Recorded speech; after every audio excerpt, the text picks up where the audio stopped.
হ্যাঁ যুবক ভাই, হযরত ওমরের জিন্দেগিটা এতই কঠিন ছিল, ভয়ঙ্কর ছিল। আমার নবীর একজন সেই খলিফাতুল মুসলিমিন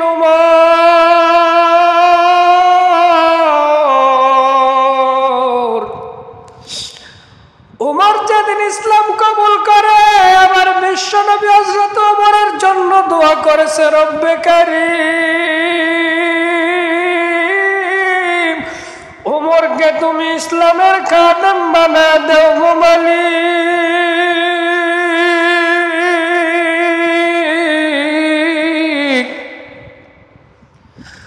কারণ মক্কার ভিতরে এমন কোন বাহাদুর ছিল না হযরত ওমরের সামনে টিক্কা মারবে।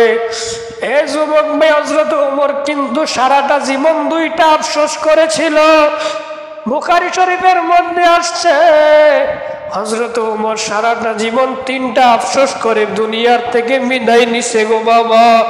হযরত ওমর দ্বিতীয় নাম্বার জান্নাতি থাকা সত্ত্বেও কিন্তু দুইটা তিনটা আফসোস সারা জিন্দেগি করে গেছে।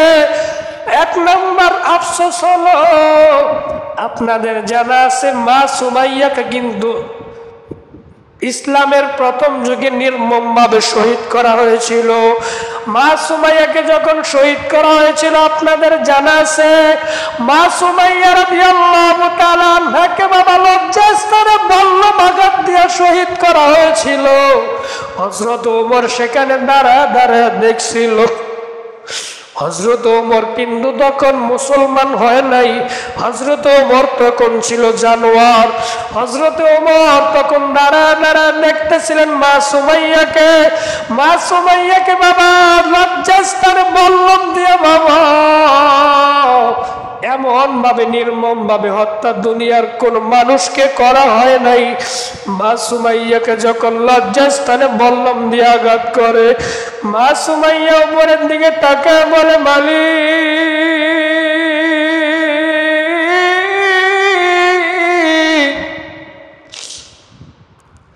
যে স্থান দিয়া দুনিয়ার সমস্ত পয়গম্বরকে তুমি আনছিলা, ও মালিক, যে স্থান দিয়ে দুনিয়ার সমস্ত মানুষ এই দুনিয়ায় আসছে, আজকে আবার সেই জায়গায় বল্লম দিয়ে বেঈমান আঘাত করে। মালিক, তুমি কি দেখতেছ? তুমি কই গো আল্লাহ?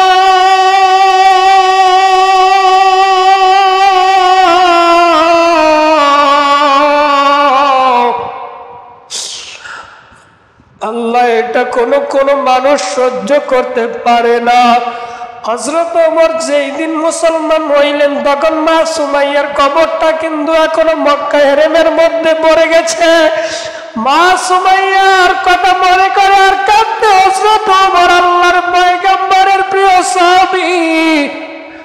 হযরত ওমর সারাটা জীবনে আফসোসটা করেছিল, কারণ আমি ওমর তখন জানি নাই ইসলাম এত আনোয়ার ছিল। আমি ওমর তো তখন জানোয়ার ছিলাম। দ্বিতীয় নম্বরে হযরত ওমর যে আফসোসটা করেছিল বাবা, এখন আমার থেকে নোট করেন। দ্বিতীয় নম্বরে হযরত ওমর যে আফসোসটা করেছিল, হযরত ওমর যখন বেঈমান ছিল, হযরত ওমরের একটা বান্দি ছিল, নাম তার জানিমা।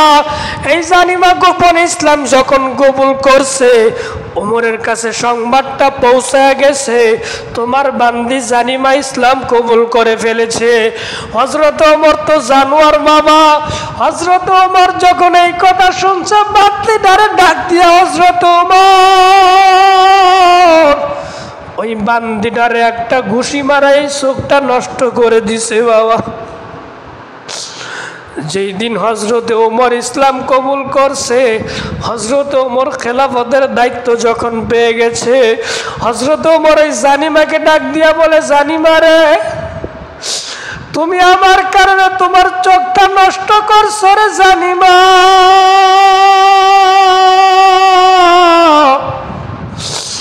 নাও, এই যে রডটা দিলাম, তুমি আমার চোখটা নষ্ট করে দাও। এই রডটা গরম করে তোমার হাতে দিলাম, তুমি রড দিয়ে আমার যত মন চায় আমার চোখটা চাইলে উঠায় নিতে পারো। জানিমা বলে আমি আপনারে কেন এত কষ্ট দিব?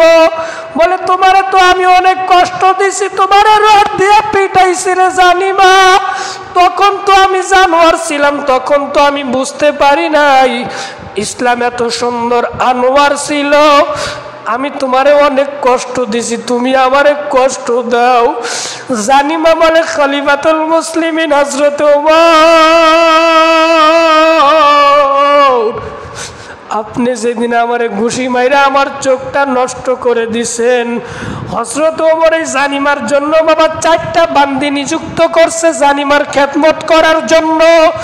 আজকে সে ওমরকে হযরতে জানিমা বলে খলিফাতুল মুসলিমিন, আপনি যেদিন আমার চোখটা নষ্ট করে দিছেন গো খলিফাতুল মুসলিমিন, আমি আল্লাহর কাছে এই অন্ধ চোখ নিয়া আমি মালিকরে বারবার বলছিলাম, মালিক যেই মনিবার কারণে আমি চোখ হারাইছি গো আল্লাহ,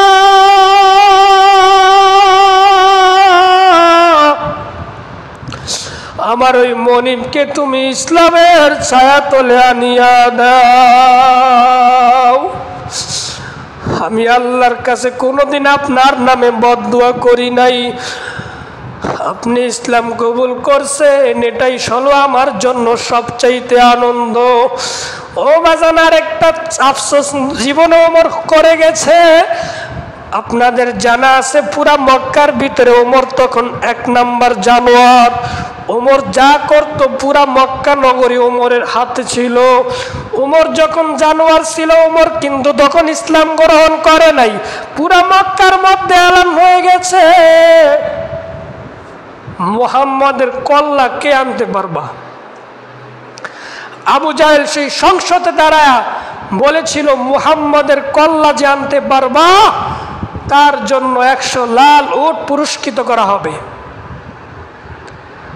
হযরত ওমর দাঁড়ায় গেলেন, বলেন কারো লাগবে না, মুহাম্মাদের মাথা আনার জন্য আমি ওমরই যথেষ্ট। নাউজুবিল্লাহ বলতে পারলেন না? বাজানদে কার মাথা আনতে যাবে আপনি কি একটাবারও ভাবছেন?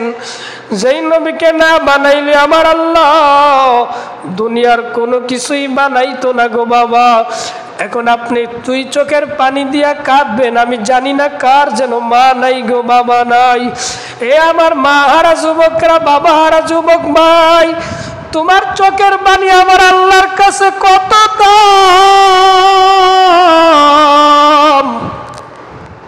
আমার এতিম নবী নিজেই বলছেন, আমার এতিম নবী ছিলেন দুনিয়ার সবচাইতে বড় এতিম। আমার এতিম নবী নিজেই বলছেন, দুনিয়ার সমস্ত এতিমরা আমি নবীর গাড়িতে জান্নাতে যাবে। ও আমার এতিম বাবারা,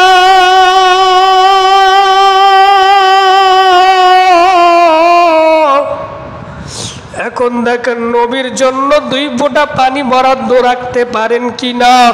হযরত ওমর যখন তরবারি ঘুরাইতে ঘুরাইতে আমার নবীর মাথা আনতে যায়, ঘরের মধ্যে বিবির কাছে যায়, বলে বিবি রে, আমি মুহাম্মাদের মাথা আনবো, আমি মুহাম্মাদের মাথা আনবো, এই কথা আমি চ্যালেঞ্জ করে আসছি। বিবি ডাক দিয়ে বলে, দেখো তুমি মুহাম্মাদের মাথা আনতে যাও না, তুমি কার মাথা আনতে যাবা? যেই মুহাম্মাদের কোরআন তেলাওয়াত শোনার জন্য তুমি নিজেই তো পাগল। সুবহানাল্লাহ বলতে পারলেন না?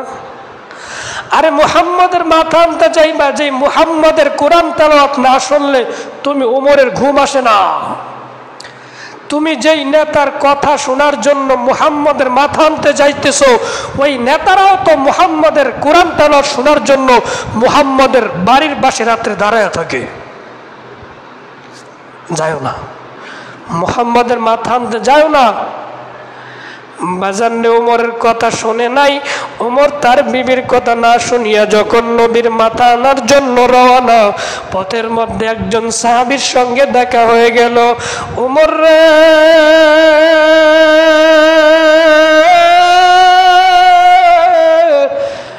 গরম মেজাজ নিয়ে কোথায় যাও? বলে কথা বলবি না, মুসলমানদের নবীর কল্যাণের জন্য যাই।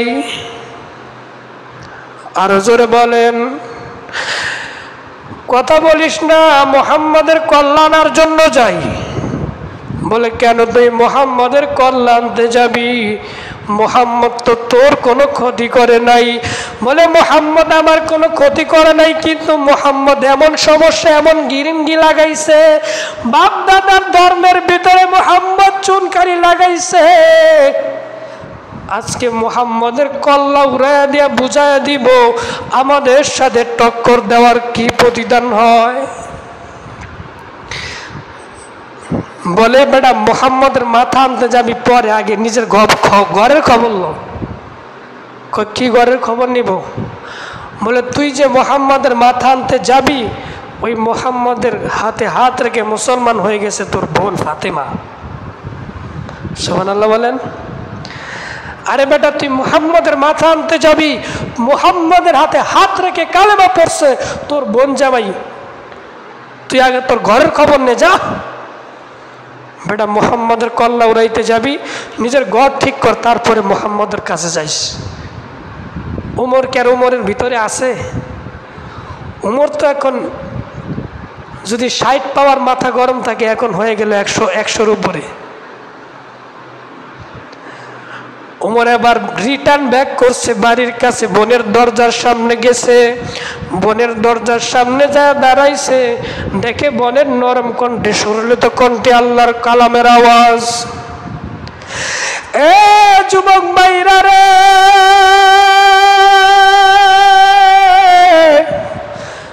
উমর যখন শুনছে তার বোনের কণ্ঠে কোরআনের আওয়াজ, উমর আর চোখের পানি ধরে রাখতে পারে নাই। যেই কোরআন এত সুন্দর,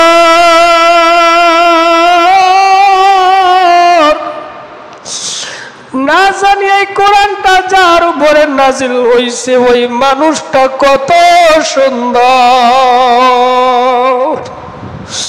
উমর 2 মিনিট দাঁড়া বোনের কণ্ঠে যখন কোরআন তেলাওয়াত শুনছে, বাবা এখন আপনারাও শুনবেন আমার মাওলার কোরআনের আলোচনা কত মধুর।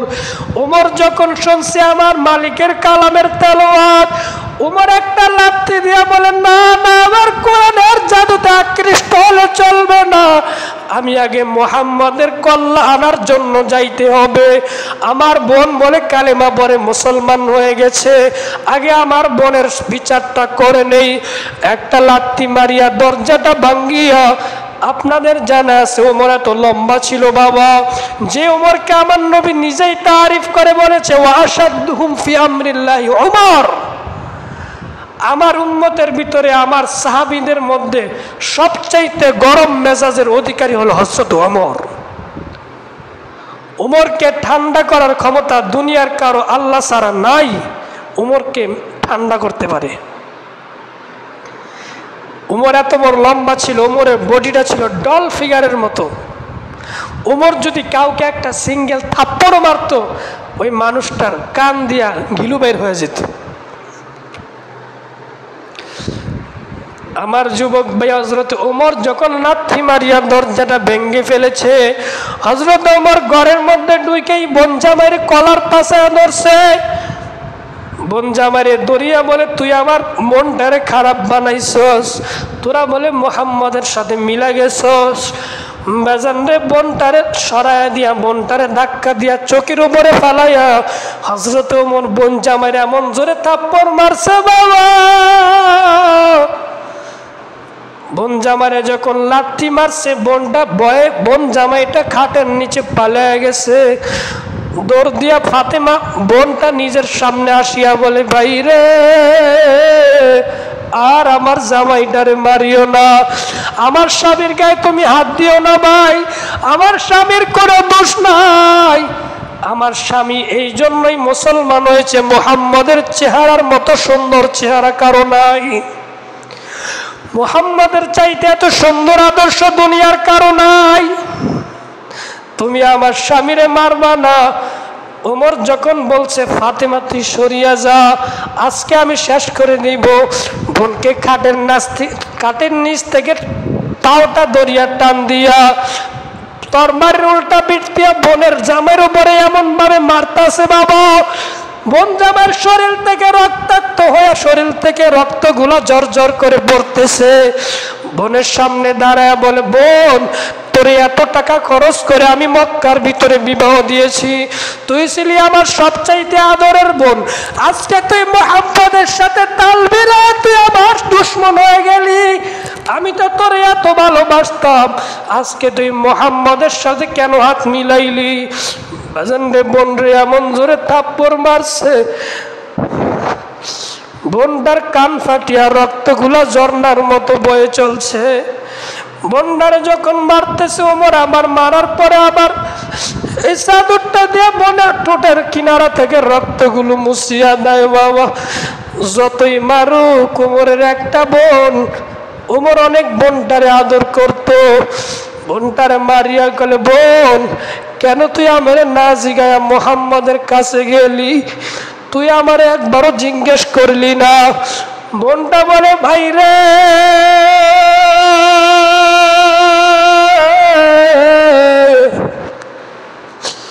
এটা এমন একটা জিনিস যার কপালে হেদায়েত লেখা থাকে, কাউরে জিজ্ঞাসা করা লাগে না।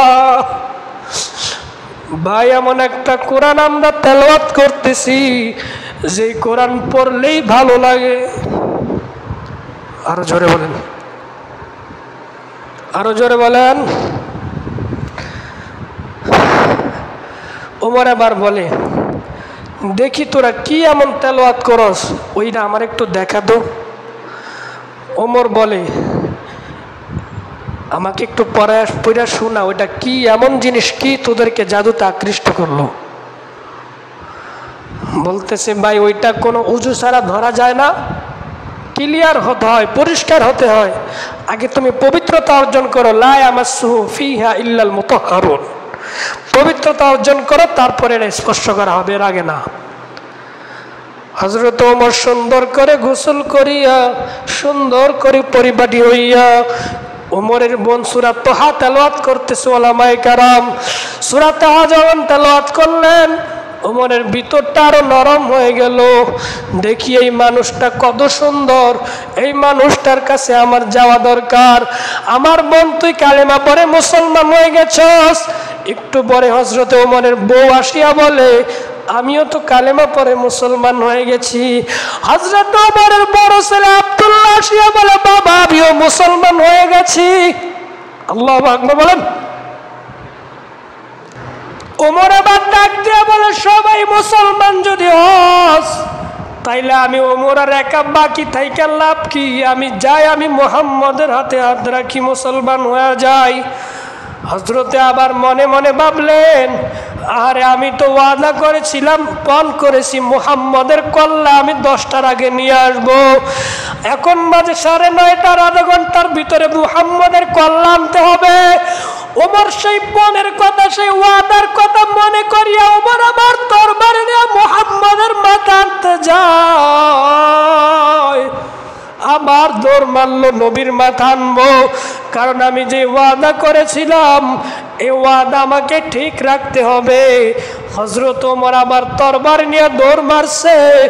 ওমর যখন তরবারি নিয়ে সেই জাবালে সাফার পাশে আমার নবী কোরআন তেলাওয়াতের দর্শ দিচ্ছে। বাবা আমার নবী কোরআন শিখাচ্ছে, কোরআনের তালিম দিচ্ছে মাদ্রাসার ছাত্রদেরকে। আমার নবী তখন দর্শ দিচ্ছিল, সামনে কতগুলা সাহাবী, হযরতে হামজা রাদিয়াল্লাহু তাআলা আনহু, হযরতে আলী রাদিয়াল্লাহু তাআলা আনহু, হযরতে ওসমান গনি রাদিয়াল্লাহু তাআলা আনহু, হযরতে আব্দুর রহমান ইবনে আওফ রাদিয়াল্লাহু তাআলা আনহু, বড় বড় কয়েকজন সাহাবী নবীকে পাহারা দেওয়ার জন্য দরজার সামনে দাঁড়ায় রইছে। ওমর বলে, নবীর মাথা আনতে আসবে, আজকে যদি ওমর আসে আমাদের তরবারি থেকে ওমরকে জিন্দা ফিরতে দিব না। ওমর যখন চলে আসলো, আমার আল্লাহ নবীর কাছে আগেই বলে দিছে, নবীজি ওমর কিন্তু মাথা নিতে আসিয়া মাথা দেওয়ার জন্য আসতেছে, উপরের থেকে পাশ হয়ে গেছে, এখন আর কোনো কাজ হবে আর উপরের থেকে উমর ইসলাম গ্রহণ করবে আল্লাহ আগে পাশ কইরা তারপর নবীর কাছে জানায়া দিছে উমর এবার মুসলমান হতে আসতেছে, আপনার কোনো টেনশন নাই। হযরত ওমর যখন আসছে, হামজা বলে ওমর রে তোর বাড়ি খাপের ভিতরে ঢুকা, আস্তে আস্তে কিন্তু দুই সার পাবি না, আমার ভাতিজার দিকে একবার চোখ তুলে তাকাবি, তোর চোখ আমি উঠে ফেলবো। ওয়া হামজাদু আসাদুল্লাহ ওয়া আসাদু রাসূলিহি, আমার নবীর চাচা হামজা ছিল আল্লাহ তাআলার বাঘ। আল্লাহ নিজে বলছেন, আমার রাসূল নিজে বলছেন। উমরকে সবাই বলতেছে উমর ঢুকবি না ভিতরে। আমার নবী আসিয়া বলে চাচাজি উমরকে ছেড়ে দেন, কিছু হবে না ইনশাআল্লাহ। উমর যখন ভিতরে ঢুকতেছে, আমার নবীর সামনে দাঁড়ায় মাথাটা নোয়া দিছে। আমার নবী মাথার মধ্যে হাত দিয়া বলে উমর রে, আমি নবীর মাথা নেওয়ার জন্য তুই আসছস, এই যে মাথাটা দিয়া দিলাম, নে তোর তরবারি দিয়ে আমার মাথাটা কাইটা দে। উমর রে, আমি তোর কি কোনো ক্ষতি করছি রে উমর? কেন আমার মাথা তুই নিতে চাস রে উমর?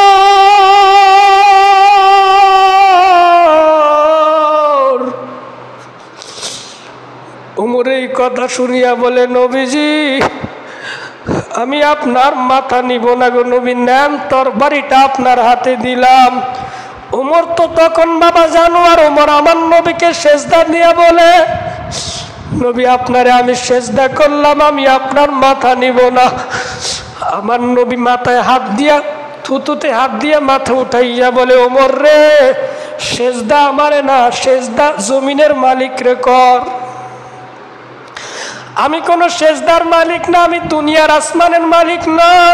আমার আল্লাহ পাঠাইছে দুনিয়ার মানুষকে জান্নাতি বানানোর জন্য, আমি কোন মানুষের সেজদা নেওয়ার জন্য আসি নাই রে ওমর। ওমর যখন ইসলাম গ্রহণ করে, আমার নবীকে ডাক দিয়া বলে নবী যদি আপনি এত সুন্দর হন, কোনোদিন আপনার চেহারার দিকে নেক নজরে তাকাই নাই গো নবী। আজকে বুঝতে পারলাম যে কোরআন আমি শুনছি ওই কোরআন কত সুন্দর, আর ওই কোরআন যে মানুষটার উপরে নাজিল হইল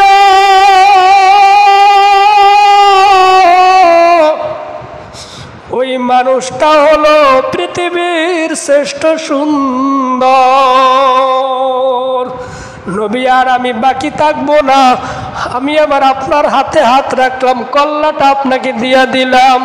আপনি যদি চান আমার কল্লাটা আলাদা করে ফেলতে পারেন নবী, আপনি আমার মুসলমান বানায় দেন গো নবী।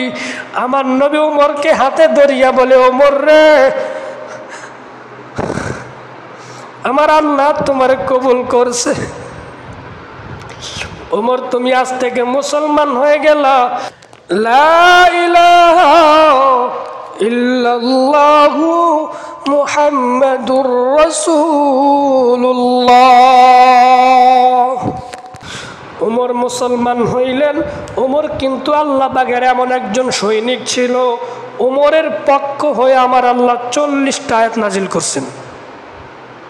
আরো জোরে কোন কোরআন শরীফের মধ্যে হযরত ওমরকে আল্লাহ তাআলা সিদ্ধান্তর দিক দিয়ে ওমরের সিদ্ধান্ত, ওমরের কথা রক্ষা করতে গিয়ে আমার আল্লাহ 40টার বেশি আয়াত নাজিল করছেন। আবার কেউ বলেন 12টা আয়াত নাজিল করছেন। ওমরের সিদ্ধান্তকে আমার আল্লাহ এত গুরুত্ব দিয়েছেন। উমরকে আল্লাহ রাসূল সাল্লাল্লাহু আলাইহি ওয়াসাল্লাম বলেছেন, লাউ কানা বাদি লাকানা উমর, আল্লাহ যদি আমার পরে কোন নবী বানাইতেন, আমার পরে নবী বানাইতেন হযরত ওমরকে। এত দাম হযরত ওমর। এই জন্য ওমর সবসময় আফসোস করেছেন যে আরে আমি আমার কলিজার টুকরা নবীর কল্যাণীতে আসছিলাম, যেই নবীর জন্য সারা দুনিয়া আল্লাহ তাআলা বানাইছে। এই জন্য ওমর আমাদেরকে শিক্ষা দিয়ে গেছেন রাসূলের আদর্শের উপরে পৃথিবীতে কোনো আদর্শ নাই। এই জন্য রাসূলের আদর্শ মোতাবেক জীবনকে পরিচালনা করেই আমার জীবনকে সুন্দর করতে হবে, ঠিক না ঠিক? আল্লাহ তাআলা আমাদের সকলকে তৌফিক দান করেন। বেশি সময় করব না, সময় হয়ে গেছে। এ পর্যন্ত আজকে, ইনশাল্লাহ আরেকদিন যদি সুযোগ হয় ইনশাল্লাহ বিস্তারিত আলোচনা করব। এখন বিস্তারিত আলোচনা করার সময় নেই। আখির দাওয়ানা আনিল হামদুলিল্লাহি রাব্বিল আলামিন। আসসালামু আলাইকুম ওয়া রাহমাতুল্লাহি ওয়া বারাকাতুহু।